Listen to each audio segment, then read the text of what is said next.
At these rallies, right? We haven't done any like fun dinner stuff yet. No, nobody lets me out of the house. I've been working Chaz and Chop. Oh, that's right. King County. Hi. Yeah, so I'm a King County sheriff, so I often get stuck at home. Well, now that Chaz and Chop is shut down, it's not so much of an issue, but I often got stuck at home waiting to see if we were going to have to go deal with that fun. So yeah, I'm Chris Leyba. I'm our candidate for Washington State Auditor. I am our Republican candidate this year. We had a really good primary. We actually statistically we're second behind Kim Wyman. My campaign is only 6% behind a 33-year politician, 26 of which were spent over here in Pierce County, and we're tied in Pierce County. I can't imagine that's making her happy. So we didn't do that. I mean, again, I'm a rookie candidate for this, but we didn't do that just because, in my opinion, just because Republicans are mad. We did that because she's not campaigning and she's not providing any value proposition to any of you. She doesn't run any social media. Her website looks like it was built on Angel Fire in 1996. And I'll tell you, the campaign slogan on that website, and feel free to check me if you want to, is a voice in Olympia for the 253. Because it's only about Pierce County, which is not right. It's a voice in Olympia for Washington. So I'll tell you a quick bit about myself. If you don't know, I have been a police officer for 11 years, was with Seattle for 5 years, escaped that, went over to King County Sheriff's. It's been a lot nicer. Currently a detective. I'm actually acting chief right now in my city because I'm about to be promoted to sergeant, which will be very interesting depending on what happens with this election. I also am the only candidate right now in this race that has ever actually done an audit, even though we're both running for Washington State Auditor. I spent 3 years in Seattle PD doing law enforcement performance audits for the Department of Justice when they had their consent decree. So I walk into this job with a couple different benefits. First of all, I actually know what an audit looks like. And I know what it should say and what it shouldn't. And if you follow me on social media, I actually do a weekly video of an audit from Washington State and an audit from another state to show you just how awful your government oversight is in Washington State right now. It's shameful. Now, fortunately, there are some really good people in state agencies that are internal auditors around the state that have been reaching out to me, begging me begging me to beat this lady because they're tired of a complete lack of oversight. Now, I'll tell you a quick story. So I mentioned I'm a cop. 2 weeks ago, we got a call of an aggressive panhandler. And in the place that I work right now, it actually is a misdemeanor crime to aggressively panhandle. So we have to go. I mean, we don't necessarily have to make an arrest, but we have to go and check it out. And the woman did not look like she was necessarily homeless or mentally ill or just a regular woman. So we got to talk, and I asked her, I'm like, what's going on? And she had just left the food bank down in southeast King County, picking up food for her kids that week. She actually was a secretary at some sort of, I think it was a lumber yard, or I forget what it was, but it was a non-essential business. And she was out begging so she could make sure she had extra money. She got the food handled with the food bank, but she had to make extra money just to pay the bills around the house so that, we can keep the power on for the kids, the water on for the kids. Because she had gone at that point 18 weeks without an unemployment check. This was not somebody that lived off the system. This was somebody that was a full-time employed single mom with 2 kids who paid into the system, who paid into that security blanket, thinking her state was going to take care of her. And instead they took care of Nigerians. Now, I'll tell you a real quick story about that. So employment security, when this thing broke out, it broke into the news. We actually started, my campaign and a couple other people started challenging the state auditor to go in and audit employment security. For a month we did this, like go in and find out what happened, what went wrong. And finally, after Senator Ron Mazel up in the 10th district sent her a letter demanding it, the auditor's office released a press release saying, this is not our job, this is an FBI matter. Well, yeah, the criminal aspect of it is, but what went wrong with the process inside of the Employment Security Department that lost $576 million? So we called her on it, and the way I called her is I went back to 2014 and 2016 when Troy Kelly was the state auditor. Now, before he went to prison for mortgage fraud, Troy Kelly did a few audits in 2014 and 2016. And guess what? They were both Employment Security Department audits.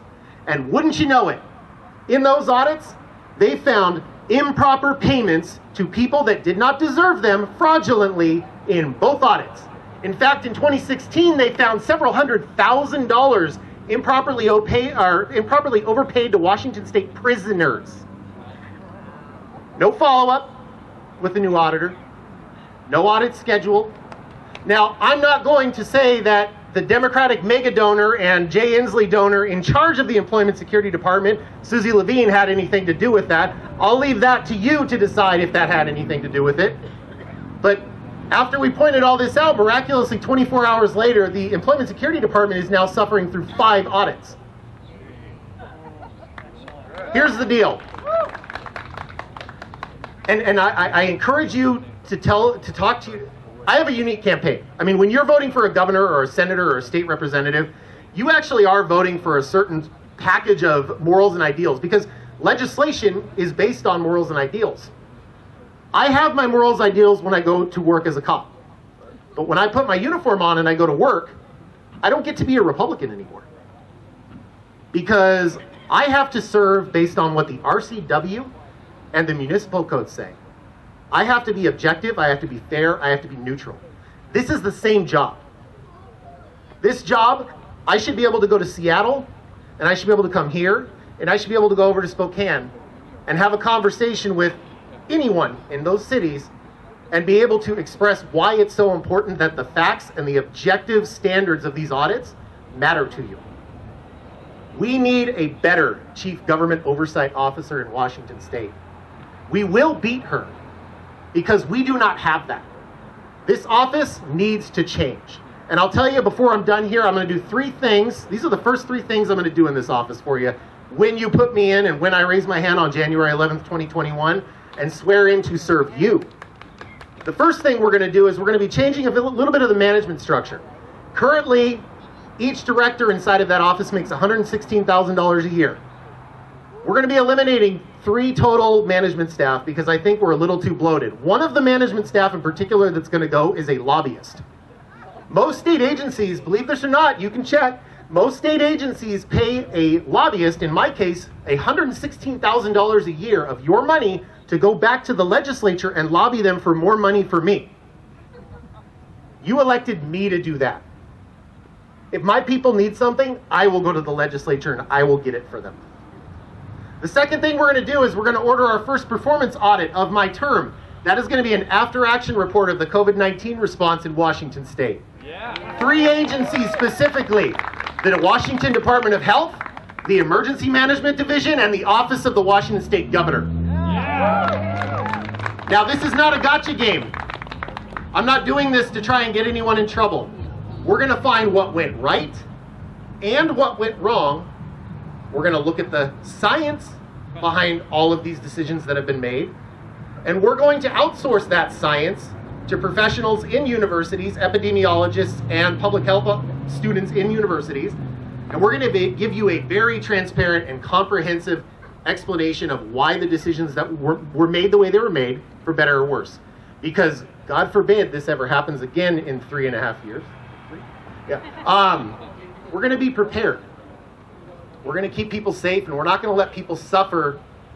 We're going to suffer because their businesses are shutting down and because they're sitting on a corner begging in a city with a $860,000 median house price because they can't keep the power on for their kids. The last thing I'm going to do, and you might not like this, but I hope you'll understand why. I've already talked to a couple state legislators about this particular, or state representatives, sorry. We're going to be dropping a bill through the state legislature next year that will make my office a 4-year non-partisan position. I know that doesn't always make everybody happy, but here's the thing. This office, again, should not be partisan. We're supposed to be reporting facts.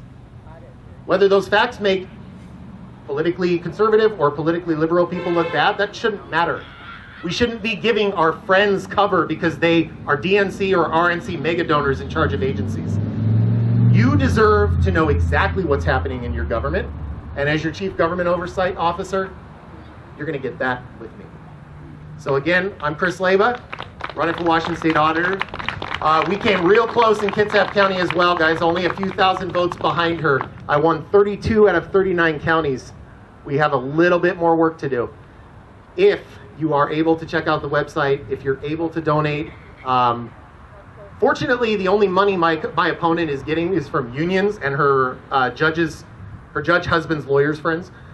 So we actually have like triple the amount of individual donors of her. But if you are able to help, I really appreciate it. We have to get the vote out this year. And the most important thing you can do for me, go tell 7 people that didn't vote in that primary. You literally have to write something on your ballot and throw it in a box for free. Do it in November. Thank you for your time.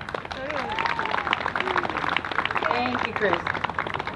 So let me segue off what he said. So